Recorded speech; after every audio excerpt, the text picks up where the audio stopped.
Pas de ciel sans oiseaux par Rémi Courgeon chez Mango Jeunesse. Pour tous les écoliers de la vallée d'Andelle, pour Jérôme, mon conseiller technique, et bien sûr pour René, qui m'a prêté sa barbichette. Ce jour-là, à l'heure de midi, il était 3 heures. Le maire appela Augustin. 10 minutes plus tard, juché sur une grande échelle, le vieil homme démonta l'horloge de la mairie.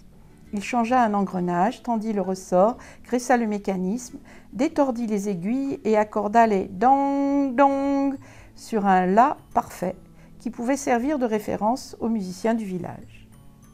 Augustin Moisson savait tout faire. On allait le chercher pour accorder un banjo, dépanner un tracteur, tendre une chaîne de vélo ou greffer un poirier. Rien ne résistait à ses doigts habiles. La légende disait qu'au cours d'un mariage, un plateau de coupe en cristal atterrit sur le carrelage. 2 heures plus tard, Augustin rapporta les verres plus limpides qu'au premier jour, sans aucune trace de colle. Un artiste. La sonnette retentit. Augustin alla ouvrir. Sur le pas de la porte, Victor Isidoro, un petit gars du village, demanda « Vous pouvez me le réparer, s'il vous plaît ?»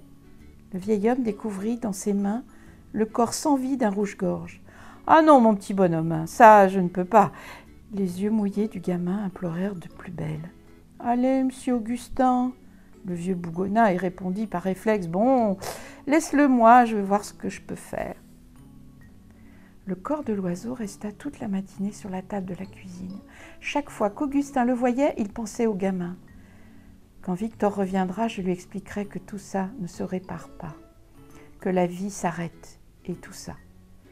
Pourtant, il emporta la boule de plume dans son atelier. Il se pencha tout près pour l'observer, émerveillé par tant de finesse. Par habitude, il se mit au travail. Très vite, plus rien d'autre ne compta pour Augustin. Concentré, il n'entendait pas l'horloge de la mairie qui rythmait les heures. En fin d'après-midi, un « pouic, pouic » le fit sursauter. Au creux de sa main, il sentit battre le cœur de l'oiseau. Le rouge-gorge était réparé. Le soir venu, Victor vint chercher son oiseau, pas plus étonné que si on lui avait réparé sa trottinette. Cette nuit-là, Augustin ne dormit pas. Des questions le rongeaient. Est-ce un rêve ? Qui me croira au village ? Saurais-je recommencer ? Au matin, il se rendit compte qu'autour de sa maison, il n'y avait pas un bruit. Il sortit dans son jardin, un désert. Pourtant, quand j'étais gosse, des piafs, il y en avait partout. On mettait de la mie de pain dans nos oreilles pour ne pas être réveillé à 5 heures. Un ciel sans oiseaux, c'était impossible. Il prit alors une décision. Des oiseaux, je vais en fabriquer. Augustin rechercha au fond de sa mémoire tous les oiseaux rares que son grand-père lui avait appris à reconnaître. Il commença par un crabier chevelu. Il y passa des journées entières. Ne me demandez pas comment il faisait, à moi qui suis incapable de planter un clou. Mais au bout de 3 mois de labeur, au moment où il s'y attendait le moins, l'oiseau poussa une sorte de gloussement. Augustin dut bagarrer, car l'animal était vigoureux et menaçait de s'enfuir. « Reste là, crâne d'andouille !»« T'es pas terminé !» cria le vieux. Quand il eut fini, il le signa de ses initiales finement gravées sur la patte gauche, A, M. Augustin le lâcha au-dessus d'un étang. Le cœur griffé d'appréhension. Est-il bien armé pour la vie ? D'oiseau en oiseau, Augustin vivait sa passion, coupé du monde. Râle déjeunait, chevalier gambette, guifette noire et bien d'autres virent le jour entre ses doigts virtuoses. Parfois la nuit, il se demandait si tout cela n'était qu'un rêve et quand il allait se réveiller. Quand les gens du village réclamaient ses services, Augustin répondait qu'il était trop occupé, sans plus d'explications. Comment aurait-il pu faire comprendre qu'en dehors de son œuvre, plus rien ne l'intéressait ? Ces créatures n'étaient ni mécaniques ni à piles, mais faites de plumes et d'os, d'un cerveau malin et d'un cœur qui palpite. Secrètement, il les faisait naître une par une, sans chercher à comprendre. Et il était heureux. Tout ne fut pas facile. Un matin, il lâcha une bécassine qu'il avait bichonnée pendant des nuits. Le soir, il la retrouva croquée par un chat. Il ne restait plus qu'une patte gravée de ses initiales. Découragé, il faillit tout plaquer. À quoi bon continuer ? Mais la nuit lui cria « Revanche !» Le lendemain, il se remit à l'ouvrage. Le couple de mésanges bleus qu'Augustin avait mis au point était d'une grâce absolue. Tout son art y était passé. Fier et inquiet, il les lâcha parmi les arbres de son jardin. Quelques mois plus tard, 6 mésangeaux affamés piaillaient dans leur nid. Chacun d'eux était signé A.M. Augustin remercia la vie de lui faire un tel cadeau. Depuis la réparation du rouge-gorge, 5 années avaient passé. Augustin s'en rendit compte le jour où il rencontra Victor. L'enfant était un petit homme à présent. « Tu te souviens ?» lui demanda Augustin. « Bien sûr que je m'en souviens, dit le garçon.